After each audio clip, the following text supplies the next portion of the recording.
ZBrush's default set of materials are split between the matte cap materials up top and the standard materials below. The standard materials are responsive to light in your project. Select the standard material. Next, open the light menu.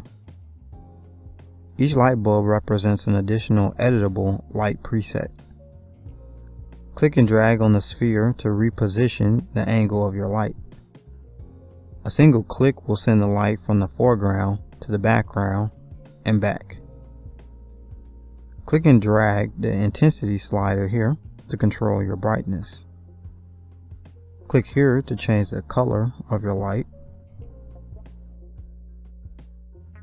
Click on the light bulb to select it and press it again to activate it. Reposition additional lights as well as change their brightness individually. Play around with the lighting on your project.